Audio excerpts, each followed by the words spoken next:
வணக்கம் ஃப்ரெண்ட்ஸ். இன்றைக்கி வீடியோ பார்த்தீங்கன்னா, நம்ம பஸ்ஸை பற்றி தான் பார்க்க போகிறோம். அதாவது ஒரு அசோகா லைலாண்ட் பஸ்ஸு வந்து பார்த்திங்கன்னா, நான் ஆல்ரெடி வீடியோ போட்டிருப்பேன். பட் இன்றைக்கி என்ன இந்த வீடியோனா, எதுக்குன்னா பிகினர்ஸ்னு சொல்ல முடியாது. கார் ஓட்டுறவங்க நிறைய பேர் இந்த பஸ்ஸு ஓட்டுறதுக்கு பயப்படுறாங்க. ஆல்ரெடி பார்த்தீங்கன்னா, பஸ்ஸை பற்றி எக்ஸ்பிளைன் பண்ணியிருந்தாலும், அவங்க வந்து பார்த்திங்கன்னா 2 விஷயம். ஒன்று, சில பேர் பஸ்ஸு ஓட்டுறது ஈஸி, அதான் கார் ஓட்டுற மாதிரி தானே அப்படின்றத இது பண்ணிக்கிறாங்க. அந்த இதுவும் ஒன்று இருக்குது. அதான் இதுக்கும் அதுக்கும் ரொம்ப வித்தியாசம். அதேமாதிரி பஸ்ஸு ஓட்டுறதுக்கு ரொம்ப பயப்படுறவங்களும் இருக்காங்க. அதாவது கார் மட்டும்தான் நம்ம லெவல் அப்படின்றவங்களுக்கு ஒரு சின்ன அவேர்னஸ் தான். என்ன டீட்டெயில்ன்ற சொல்லிடுறேன். ஒன்றும் இல்லைங்க, 2மே ஆப்ரேஷன் வந்து ஒன்று தான். அதாவது எப்படின்றது அதே ஸ்டேரிங், கிளச், பிரேக், ஆக்சிலேட்டர் எல்லாமே ஒன்று தான் 2மே. ஆனால் இதில் என்னென்னா, இதில் வந்து கொஞ்சம் ஒர்க்கிங் அதிகம். எப்படின்னு பார்த்தீங்கன்னா, உங்களுக்கு எல்லாமே ஹார்டாக இருக்கும். அதாவது ஸ்டீரிங் பார்த்தாலும் உங்களுக்கு ஹார்டாக இருக்கும். உங்களுக்கு பார்த்தீங்கன்னா பெருசாக இருக்கும். நீங்கள் வந்து கொஞ்சம் வந்து பெருசாக பிடிச்சி ரொட்டேட் பண்ணுற மாதிரி இருக்கும். அடுத்தது பார்த்திங்கன்னா, உங்களுக்கு வந்து பார்த்திங்கன்னா வண்டி ப்ரொசீஜர் சீட்டு உட்காந்துருது காரில் கம்ஃபர்ட்டாக நல்லா சாஞ்ச மாதிரி உட்காந்துருப்பீங்க. இதில் அப்படி கிடையாது. அதேமாதிரி லென்த்து பஸ், அதாவது நீட்டு பார்த்திங்கன்னா உங்களுக்கு ரொம்ப லென்த்தாக இருக்கும். இதை வந்து நீங்கள் வந்து ஒரு இடத்துல வந்து கட் பண்ணி போகிறதுக்கெல்லாம் நீங்கள் அதுக்கேற்ற மாதிரி பேலன்ஸ் பண்ணி ஓட்டணும். இதை வந்து தெரிஞ்சுக்கணும். அடுத்தது பார்த்திங்கன்னா, உங்களுக்கு கிளச், பிரேக், ஆக்சிலேட்டர் கண்டிப்பாக டஃப்பாக இருக்கும். நீங்கள் புஷ் பண்ணி கண்டிப்பாக அழுத்துகிற மாதிரி இருக்கும். ப்ளஸ் இந்த டேஷ்போர்டில் இருக்க மீட்டர்ஸ்லாம் ஃபாலோ பண்ணிக்கணும். இதில் என்னென்னா, நீங்கள் வந்து காரில் இந்த மீட்டர்ஸ்லாம் அதிகமாக ஃபாலோ பண்ண மாட்டீங்க. பட் இங்கே வந்து பார்த்திங்கன்னா டெம்பரேச்சர் கண்டிப்பாக நீங்கள் பார்க்கணும் அடிக்கடி. அடுத்தது ஏர் ப்ரெஷர்னு சொல்லுவாங்க, வேக்கம், அது பார்க்கணும். நெக்ஸ்ட்டு இந்த ஸ்டார்ட் பட்டன் பார்த்திங்கன்னா, புஷ் பட்டனில் இப்போ காரில் லேட்டஸ்ட் காரில் வருது. ஆனால் நம்ம ஒரு 10 இயர்ஸ் பார்த்திங்கன்னா பேக்கில் காரில் பார்த்திங்கன்னா உங்களுக்கு கீழே தான் ஸ்டார்ட் பண்ணுவோம். ஆனால் இங்கே வந்து கீழே வந்து சில வண்டி தான் கொடுத்துருப்பாங்க. ஆனால் நிறைய மேக்ஸிமம் வண்டி பார்த்திங்கன்னா இந்த புஷ் பட்டன் அழுத்தி ஸ்டார்ட் பண்ணுற மாதிரி தான் நமக்கு கொடுத்துருப்பாங்க. இதில் பார்த்திங்கன்னா நமக்கு வந்து அடுத்தது பார்த்திங்கன்னா, நமக்கு வந்து ஹேண்ட் பிரேக், அடுத்தது ஹாரன் வந்து ஏர் ஹார்ன் கொடுத்துருப்பாங்க. சிலது பார்த்தீங்கன்னா எலக்ட்ரிக் ஹார்னும் கொடுத்துருப்பாங்க. அது ஒரு பெரிய கஷ்டம் இருக்காது, ஒரு டிஃப்ரென்ஸ் இருக்காது நமக்கு. வேறு என்ன டிஃப்ரென்ஸ் இருக்குன்னு பார்த்தீங்கன்னா, உங்களுக்கு ஆப்ரேஷன் எல்லாமே அதே தான். டிஃப்ரெண்ட்டாக இருக்குன்றது மாதிரிலாம் இருக்காது, பட் ஹார்டாக இருக்கும். இந்த கிளச், பிரேக், ஆக்சிலேட்டர் சொன்னல, இது வந்து கண்டிப்பாக ரொம்ப ரொம்ப ரொம்ப உங்களுக்கு டஃப் கொடுக்கும். ஏன் கொடுக்குன்னா, பிரேக் வந்து பார்த்திங்கன்னா உங்களுக்கு அப்ளை பண்ணுற ப்ரொசீஜர் ரொம்ப கஷ்டமாகவும் இருக்கும். உங்களுக்கு பார்த்திங்கன்னா பிரேக் எப்படி அப்ளை பண்ண நான் பின்னாடி சொல்கிறேன். அடுத்தது பார்த்திங்கன்னா, உங்களுக்கு கியர் சிஸ்டம் பார்த்திங்கன்னா ரொம்ப கஷ்டம் இருக்காது, டிஃப்ரென்ஸ் இருக்கும். எப்படின்னா, உங்களுக்கு வந்து அப்ளை பண்ணுறது வந்து பார்த்திங்கன்னா கீர் வந்து ஸ்மூத்தாக ஹேண்டில் பண்ணிங்க, லைட்டாக லாக் பண்ணுற மாதிரி இருக்கும். இங்கே பார்த்திங்கன்னா ரொம்ப கஷ்டமாக அப்ளை பண்ணுற மாதிரி, சில டைம் கீர் விழாது, நம்ம ஃபோர்ஸ் பண்ணி போடுற மாதிரி இருக்கும். கீர் அப்ளை ஆப்ரேஷன்லாம் ஒன்று தான். அதாவது டயக்ராம் படி தான் நம்ம இருக்க போது. காருக்கும் மேக்ஸிமம் இதே தான் வரும். ரிவர்ஸ் கீர் மட்டும் மாறலாம் வாய்ப்பு இருக்குது. ஆனால் மற்றபடி கீர் வந்து அப்ளை பண்ணுறது தான் கொஞ்சம் கஷ்டமாக இருக்கும். கிளச், பிரேக், ஆக்சிலேட்டரை கம்பேர் பண்ணும்போது உங்களுக்கு கீர் அந்தளவுக்கு ஒன்றும் ஹார்டாலாம் இருக்காது. இதில் வந்து பார்த்திங்கன்னா, நம்ம ஆக்சிலேட்டர்லாம் வந்து ஒன்றும் பெருசாக ஹார்டாக இருக்காது. இந்த உங்களுக்கு இருக்கிறதுலே பார்த்திங்கன்னா, நான் பர்ஃபெக்டாக சொல்லப்போனால் எது ஹார்டுன்னு பார்த்திங்கன்னா, கிளச்சு ரொம்ப ஹார்டு, அடுத்தது உங்களுக்கு ஸ்டேரிங், இது 2 தான். இது வந்து பார்த்திங்கன்னா உங்களுக்கு வந்து பிரேக் கூட ஹார்டாக இருக்கும். பட் எப்போயாவது அப்ளை பண்ணுறோன்றனால ஹார்டாக இருக்காது. பட் நான் அதில் என்ன டஃப் இருக்குன்ற சொல்கிறேன்.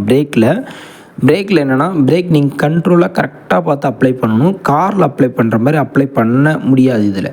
அடுத்தது பார்த்திங்கன்னா, ஸ்டேரிங்கை பற்றி தான் சொல்ல வேண்டியது இருக்கும். உங்களுக்கு ஸ்டேரிங்கை வந்து நான் டீட்டெயிலாக சொல்லிடுறேன் என்ன இதுன்னு. எல்லாமே வந்து பார்த்திங்கன்னா ஸ்டேரிங்கில் வந்து ரெண்டு பார்வையில் பார்க்கலாம். அதாவது பார்த்திங்கன்னா, உங்களுக்கு வந்து வெளியேருந்து பார்க்கறதுக்கு வந்து பெருசாக இருக்குது, கஷ்டமாக இருக்குன்றத பார்க்கலாம். இன்னொன்று பார்த்திங்கன்னா, உங்களுக்கு எப்படி இது வந்து எப்படி ரொட்டேட் பண்ணலாம், அதாவது ரொட்டேஷன் தெரியும். உங்களுக்கு வந்து ஸ்டீரிங்கை பொறுத்த வரைக்கும் உங்களுக்கு நம்ம இந்த சீட்டில் உட்காந்தாலே உங்களுக்கு காரை விட இது டிஃப்ரென்ஸ் அதிகமாக தெரியும். அதாவது நீங்கள் எப்படி உட்காந்துருக்கீங்கன்ற பொசிஷன். இப்போ பார்த்தீங்கன்னா, நீங்கள் ஸ்டேரிங் வந்து நம்ம ஹரிசாண்டலாக ஸ்ட்ரைட்டாக இருக்க மாதிரி இருக்கும். இப்படி தான் ரொட்டேட் பண்ணுற மாதிரி இருக்கும். நம்ம காரில் கொடுத்துருக்க மாதிரி இந்த ஹேண்டில் வந்து 2 பக்கம் கொடுத்துருக்காங்க. இந்த மாதிரி தான் இருக்கும். பட் ஆனால் இதில் திருப்பி இருக்குது.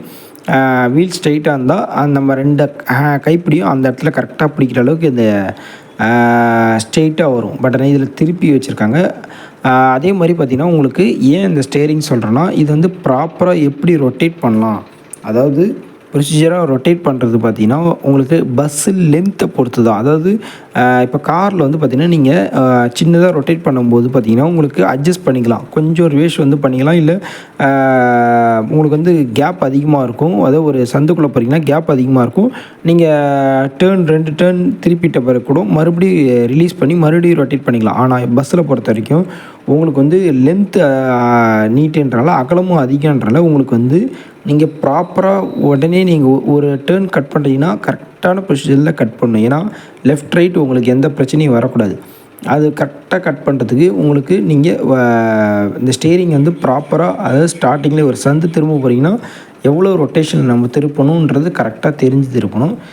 இன்னொன்று பார்த்திங்கன்னா, நம்ம திருப்புறது கூட உங்களுக்கு பார்த்திங்கன்னா ஜஸ்ட் வந்து அதை காரில் எப்படி 1.5 வந்தோ இதேமாதிரி ஒரு 2 அந்த மாதிரி வரலாம். பழைய வண்டிலாம் பார்த்திங்கன்னா பவர் ஸ்டேரிங் இருக்காது. அது வந்து நல்ல ஒரு 3 ரொட்டேஷனுக்கு மேலே வரும். அதேமாதிரி உங்களுக்கு ரொம்ப ஹார்டாக இருக்கும். இந்த பஸ்ஸில் இப்போலாம் இது வந்து பவர் ஸ்டேரிங் வந்துடுச்சு. இந்த வண்டிலலாம் ரொம்ப ஹார்டாக இருக்காது. ஆனால் இருந்தாலும் உங்களுக்கு காரை கம்பேர் பண்ணும்போது ரொம்ப ரொம்ப ரொம்ப ரொம்ப ஹார்டாக இருக்கும். இது வந்து பார்த்திங்கன்னா நம்ம ஆஃபில் இருக்கும்போது பார்த்திங்கன்னா 2 வீல் பேலன்ஸில் இருக்கும். அதாவது 4 வீல் பேலன்ஸில் இருக்கும். உங்களுக்கு ஃப்ரண்ட் வீல் தான் ரொட்டேஷன் ஆகுறது. நம்ம ஸ்டேரிங் திருப்பினா ஃப்ரண்ட் வீல் தான் கண்ட்ரோல் ஆகும். அந்த ஃப்ரண்ட் வீல் ரொட்டேட் பண்ணுறதுக்கு பார்த்திங்கன்னா ரொம்ப கஷ்டமாக இருக்கும். நமக்கு டஃப்பாக இருக்கும். அது வந்து பார்த்திங்கன்னா உங்களுக்கு வண்டி ஸ்டார்ட் பண்ண பிறகு கொஞ்சம் ரிலீஸ் ஆகும். அதுக்கப்புறம் எப்போ ரிலீஸ் ஆகும்னா, உங்களுக்கு மூவிங் கொடுக்கும்போது தான். இப்போ கார்லாம் பார்த்திங்கன்னா நமக்கு டைட்டாக இருக்கும் ஸ்டேரிங். இப்போ நம்ம பவர் ஆன் பண்ணி வண்டி ஸ்டார்ட் பண்ணி ரிலீஸ் ஆகிடும். அதாவது பவர் ஸ்டேரிங் ஆன் ஆகி உங்களுக்கு ரொட்டேஷன் பண்ணுறது ஈஸியாக இருக்கும். ஆனால் இதில் அப்படி கிடையாது. வண்டி மூவ் பண்ணும்போது தான் ஈஸியாக இருக்கும். அடுத்தது பார்த்திங்கன்னா, உங்களுக்கு வந்து ஸ்டேரிங் வந்து பார்த்திங்கன்னா இதில் வந்து ரொம்ப ஹைட்டாகவும் கொடுத்துருக்கனால நம்ம ஃபுல் கண்ட்ரோல் பார்த்திங்கன்னா நமக்கு ஸ்டேரிங்கில் தான் இருக்கும். இப்போ வந்து வேறு எங்கேயும் கை வைக்க மாட்டோம். நம்மளோட ஃபுல் பிடிமானம் பார்த்திங்கன்னா ஸ்டேரிங்கில் தான் இருக்கும், ஃபுல் கண்ட்ரோல். எப்போயாவது நம்ம கீர் சேஞ்ச் பண்ணும்போது மட்டும்தான் இந்த ஒரு ஹேண்டை எடுத்துகிட்டு நம்ம கீர் சேஞ்ச் பண்ணுவோம். 2 கையுமே நம்ம ஸ்டேரிங்கில் தான் நம்ம கண்ட்ரோலில் இருக்கும். அடுத்தது பார்த்திங்கன்னா, நம்ம வந்து இந்த வண்டியில் நம்ம 2வது விஷயம் பார்க்க போகிறது என்னென்னா ஹேண்ட் பிரேக். அதாவது ஹேண்ட் பிரேக் பார்த்திங்கன்னா நம்ம காரில் லெஃப்ட்டு சைடில் கையில் கொடுத்துருப்பாங்க. மேக்ஸிமம் பார்த்திங்கன்னா லோடு வண்டி, அதாவது டாடா ஏசி, அதுக்கப்புறம் பொலேரோ, தோஸ்த், இந்த மாதிரி லோடு வண்டியில் கூட பார்த்திங்கன்னா உங்களுக்கு கை கிட்டக்க வர மாதிரி கொடுத்துருப்பாங்க. ஆனால் இங்கே வந்து பார்த்திங்கன்னா ஹேண்ட் பிரேக் கீழே கொடுத்துருப்பாங்க. இதில் இன்னொரு விஷயம் என்னென்னா, இந்த ஹேண்ட் பிரேக்கை பொறுத்த வரைக்கும் ஏர் ப்ரெஷரில் ஒர்க் ஆகுது. நம்ம கார்லாம் பார்த்திங்கன்னா கேபிள் மூலிமா கனெக்ட் பண்ணுறதுனால ஹேண்ட் பிரேக் பார்த்திங்கன்னா எப்படின்னா கேபிளாக கனெக்ட் ஆகும். இங்கே வந்து பார்த்திங்கன்னா ஹேண்ட் பிரேக் பார்த்திங்கன்னா ஏர் ப்ரெஷரில் வந்து ஒர்க் ஆகுது. அதாவது நம்ம வந்து இதை வந்து புல் பண்ணால் ஹேண்ட் பிரேக் அப்ளை ஆகிடும். ஏர் ப்ரெஷர் பார்த்தா மெயின்டைன் பண்ணணும். அதாவது பார்த்திங்கன்னா நமக்கு வேக்கம் கேஜ் சொல்லுவாங்க. வேக்கம் கேஜ் 2 கொடுத்துருக்காங்க. இதில் பார்த்திங்கன்னா நமக்கு வந்து நம்ம வந்து ஒரு 10 வரைக்கும் ஃபுல் வேக்கம் கேஜ், 8வது நம்ம மெயின்டைன் பண்ணணும். இது எப்படின்னா நம்ம வண்டி ரன்னிங்கில் அதுவாக கம்ப்ரஸரில் ப்ரொடியூஷன் ஆகிடும். அதாவது ஏர் ப்ரொடியூஷன் ஆகும். இதை நம்ம மெயின்டைன் பண்ணணும். நம்ம குறையும் போது நம்ம வேக்கம் ஏற்றிக்கணும். ஆக்சிலேட்டர் கொடுத்து நம்ம ரேஸ் பண்ணி ஏற்றிக்கணும். நம்ம இதில் இன்னொரு விஷயம் என்னென்னா, ஏதோ ஒரு இதில் வந்து வேக்கம் ரிலீஸ் ஆகுது, ஏதோ ஏர் லீக் ஆகுது அப்படின்னா நமக்கு வந்து பிரேக்கும் அப்ளை ஆகாது, ஹார்னும் அடிக்காது, அதாவது ஹேண்ட் பிரேக்கும் அப்ளை பண்ண முடியாது. நம்ம கார்லாம் பார்த்திங்கன்னா ஏர் வந்து நம்ம மெயின்டைன் பண்ண மாட்டோம். அதில் வந்து வேக்கம், அதாவது ஏர் ஹார்னும் கிடையாது, ஏர் பிரேக்கும் இருக்காது. ஆனால் இங்கே வந்து பார்த்திங்கன்னா full and full air break தான். ஹேண்ட் பிரேக்கும் ஏரில் தான் யூஸ் ஆகுது. அதனால் இந்த கேஜி நம்ம மெயின்டைன் பண்ணணும். இது வந்து பார்த்திங்கன்னா நம்ம மெயின்டைன் பண்ணலைன்னா நமக்கு வந்து, அதாவது இது வந்து 8 பாயிண்ட்டு கீழே போச்சுன்னா ஏதோ குறையுது, நம்ம இன்க்ரீஸ் பண்ணிக்கலாம். ஆனால் வந்து 6 கீழே, அதாவது 4 கீழே போச்சுன்னா ஏதோ அப்நார்மல். 6 கீழே போச்சுன்னாவே நமக்கு அப்நார்மல் தான். இது வந்து நம்ம ப்ரெஷர் ஏற்றி பார்க்கணும். எதனால் நம்ம குறையுன்னு பார்த்திங்கன்னா, இது வந்து பார்த்திங்கன்னா ஏதாவது ஒரு லீக்கேஜ் இருக்கும். அதாவது பிரேக் கிட்டில் ஏதாவது லீக்கேஜ் இருக்கும். அடுத்தது பார்த்தீங்கன்னா மேக்ஸிமம் பார்த்திங்கன்னா ஏர் ஓஸில் தான் லீக் ஆகும் அதிகமாக. இது வந்து பார்த்திங்கன்னா நம்ம லீக் வந்து பார்த்திங்கன்னா கண்டுபிடிச்சி நம்ம அரெஸ்ட் பண்ணலைன்னா ஃபுல்லாகவே ட்ரைன் ஆகிடும். அடுத்தது பார்த்திங்கன்னா நீங்கள் வண்டி நிறுத்திட்டு போகும்போது நான் சொன்னேன், நீங்கள் ஒரு 6 ஹவர்ஸ் வண்டி எடுக்கலை, ஆனால் ஏதோ ஸ்மால் லீக் இருக்குன்னா நீங்கள் வந்து நிறுத்தும் போது ஹேண்ட் பிரேக் போட்டிருக்கீங்க, அதுக்கப்புறம் எடுக்கும்போது பார்த்திங்கன்னா உங்களுக்கு ட்ரெயின் ஆகிடுது ஃபுல்லாக. நீங்கள் ஹேண்ட் பிரேக் எடுத்துகிட்டு ஸ்டார்ட் பண்ணிட்டு மூவ் பண்ணிக்கிட்டே நம்ம இன்க்ரீஸ் பண்ணிக்கலாம்னு பார்த்தா கண்டிப்பாக ஏறாது, வண்டி மூவ் ஆகாது. ஏன்னா அது வந்து ஏர் ப்ரெஷர் இருந்தால் தான் அந்த ஹேண்ட் பிரேக்கே ரிலீஸ் ஆகும். அதனால் இந்த கேஜி வந்து ரொம்ப முக்கியம். நம்ம இதை பார்த்துக்கிட்டே இருக்கணும். ஏன்னா குறைஞ்சிதுன்னா நம்மளால் பிரேக்கும் அப்ளை பண்ண முடியாது, ஹேண்ட் பிரேக்கும் போட முடியாது, ஹார்ன் எதுவுமே ஒர்க் ஆகாது. அதனால் இந்த ஏர் ப்ரெஷர் மெயின்டைன் பண்ணுறது இந்த பஸ்ஸில் ரொம்ப ரொம்ப ரொம்ப முக்கியம். காரில் இந்த இது அவசியம் இல்லை. இது வந்து பார்த்தீங்கன்னா நம்ம அடிக்கடி நம்ம இன்க்ரீஸ் பண்ணுறதால ஆட்டோமேட்டிக்காக அது வந்து ப்ரெஷர் வந்து ஏற்றிக்கும் ஏர் ப்ரெஷர். அடுத்தது பார்த்திங்கன்னா இந்த கிளச், பிரேக், ஆக்சலேட்டர் இந்த 3 சொன்னேன் நான். இதில் வந்து பார்த்திங்கன்னா உங்களுக்கு வந்து இந்த கிளச் வந்து ரொம்ப ஹார்டாக இருக்குன்னு நான் சொன்னேன். எதனாலன்னு பார்த்தீங்கன்னா நம்ம அப்ளை பண்ணுற பொசிஷனே வேறு. ரெண்டாவது வந்து ஃபுல்லாகவே நம்ம அப்ளை பண்ணணும். இந்த மாதிரி ஃபுல்லாக ஃபோர்ஸ் பண்ணி காலால் நம்ம தள்ளுற மாதிரி இருக்கும். அதை காரில் வந்து அந்த மாதிரி கிடையாது. ஜஸ்ட்டு வந்து கட்டை விரலில் தள்ளுற அளவுக்குலாம் நம்ம இருக்குது. ஆனால் இங்கே வந்து பார்த்திங்கன்னா நம்ம ஃபுல்லாகவே கொடுத்து ப்ரெஸ் பண்ணி தள்ளினா தான் கீர் அப்ளை ஆகும். ஏன்னா இங்கே வந்து பார்த்திங்கன்னா இதோடைய ஸ்ட்ரக்சர் அந்த மாதிரி. அதே மாதிரி இதில் வந்து ஃபுல்லாகவே ராடில் யூஸ் ஆகுது. நம்ம வந்து கிளச் வந்து பார்த்தீங்கன்னா கேபிளில் கூட யூஸ் ஆகும் காரில். எனக்கு கரெக்டாக தெரில, ஆனால் மேக்ஸிமம் கேபிளில் தான் யூஸ் ஆகும். இங்கே வந்து ஃபுல் அண்ட் ஃபுல் ராடில் யூஸ் ஆகுது. அதேமாதிரி இதோடைய ஸ்ட்ரக்சர் சைஸ் வந்து அதிகன்றனால இதுக்கு இந்த மாதிரி ஹார்டாக கொடுத்து தான் அழுத்துகிற மாதிரி இருக்கும். அதேமாதிரி நம்ம ஃபுல்லாக காலை ப்ரெஸ் பண்ணுற மாதிரி இருக்கும். நம்ம பாட்டம் வந்து பார்த்திங்கன்னா காலோடைய பாட்டம் நம்ம ஃபுல்லாகவே கொடுத்து ப்ரெஸ் பண்ணுற மாதிரி இருக்கும். பிரேக்குக்கும் அந்த மாதிரி தான். நம்ம கட்டை விரல்லாம் கொடுக்க முடியாது. இங்கே நம்ம வந்து இந்த மாதிரி தான் அழுத்துவோம், இந்த ஓரத்தில் காரில் அழுத்துவோம். ஆனால் இங்கே அப்படி கிடையாது. இங்கே வந்து இந்த மாதிரி ஃபுல்லாகவே, அதாவது இந்த பாதம் எந்த இடத்துல ப்ளேஸ் ஆகுது பாருங்க, இந்த மாதிரி தான் பிரேக் அப்ளை பண்ணணும். பிரேக்கை பொறுத்த வரைக்கும் நம்ம வந்து லைட்டாக தான் அப்ளை பண்ணணும், ரொம்பவும் கொடுக்கக்கூடாது. ஆக்சிலேட்டரும் பார்த்திங்கன்னா காரில் வந்து ரொம்ப கொடுக்க மாட்டோம். இங்கே வந்து ஆக்சிலேட்டர் அதிகமாக கொடுக்குற மாதிரி இருக்குது. ஏன்னா இதுக்கு வந்து பார்த்திங்கன்னா எக்ஸ்ட்ரா பவர் தேவைப்படுது. இப்போ காரில் கிளச்சிலே மூவ் பண்ணுறீங்க, ஆனால் இங்கே அப்படி கிடையாது. இங்கே வந்து ஆக்சிலேட்டர் கொடுத்து மூவ் பண்ணுற மாதிரி இருக்கும். சில வண்டி கிளச்சிலே மூவ் ஆகும், ஆனால் லோடு ஏறிச்சுன்னா நமக்கு வந்து பார்த்திங்கன்னா ஆக்சிலேட்டர் கொடுத்து தான் மூவ் பண்ணுற மாதிரி இருக்கும். அதனால் இங்கே வந்து கட்டை விரல்லாம் யூஸ் பண்ண தேவையில்ல, நம்ம ஃபுல்லாகவே பாதம் வைக்கலாம். ஆனால் வந்து ரொம்பவும் அதை காரை கம்பேர் பண்ணும்போது கொஞ்சம் அதிகமாக தான் அப்ளை பண்ணுற மாதிரி இருக்கும். ரொம்பவும் ஆக்சிலேட்டர் கொடுக்க தேவையில்ல. பிரேக்கும் கிளச்சும் நம்ம அப்ளை பண்ணுற அந்த அதாவது பூட்டு வந்து மாறும், அதாவது கால் தடம் மாறும். நம்ம வந்து கட்டை விரல் தான் ரெண்டுமே மூணுமே கட்டை விரலே யூஸ் பண்ணிட்டு போய்டும். ஆனால் இங்கே வந்து பார்த்தீங்கன்னா பிரேக் அந்த மாதிரி யூஸ் பண்ண முடியாது. இதுக்கு வந்து பார்த்தீங்கன்னா ஃபுல்லாக கொடுக்கும்போது கரெக்டாக ப்ராப்பராக ப்ரொசீஜராக நம்ம காலை வைக்கலைன்னா சமயத்தில் வழுக்கிறதுக்கு வாய்ப்பு இருக்குது. அப்போ நம்ம ஸ்லிப் ஆகிடுச்சுன்னா நம்ம பிரேக் அப்ளை பண்ணுறது ரொம்ப கஷ்டமாக இருக்கும். அதே மாதிரி பார்த்திங்கன்னா இங்கே வந்து ஒரு பிரேக்கில் காலை தனியாக வைக்கிற மாதிரி இருக்கும், ஆக்சிலேட்டர் தனியாக மாறி மாறி வைக்கிற மாதிரி இருக்கும். ஒரே இடத்துல காலை வச்சு ப்ளேஸ் பண்ணுற மாதிரி இருக்காது. பஸ்ஸை பொறுத்த வரைக்கும் இதான் ஒரு பஸ்ஸில் காமிக்கிறப்பாங்க, இந்த மாதிரி தான் இருக்கும். எல்லா வண்டிலையுமே இந்த மாதிரி தான் இருக்கும், கிளச், பிரேக், ஆக்சிலேட்டர். இப்போ வர அந்த ட்ரக்கு இதெல்லாம் வந்து மாறும். கிளச் வந்து மேலேருந்து வர்ற மாதிரி இருக்கும், ஆனால் இங்கேருந்து கீழேருந்து வரதில் அது மாதிரி இருக்காது, மேலேருந்து வர்ற மாதிரி மாறும். ஆக்சிலேட்டரும் பார்த்திங்கன்னா உங்களுக்கு ஸ்ட்ரெயிட்டாக காலை வைக்க மாட்டீங்க, சைடில் இருக்கலாம், பிரேக்கு பக்கத்தில் இருக்கனால கிராஸாக தான் வச்சு நீங்கள் அப்ளை பண்ணுவீங்க. இது வந்து கட்டை வரலாம். இதில் காரில் பண்ணுற மாதிரி பண்ணிங்கன்னா உங்களுக்கு கால் கண்டிப்பாக வலிக்கும். இப்போ நான் கொடுக்குற பாருங்க, இந்த மாதிரி தான் ஆக்சிலேட்டரும் கொடுப்பாங்க பஸ்ஸில் பொறுத்த வரைக்கும்.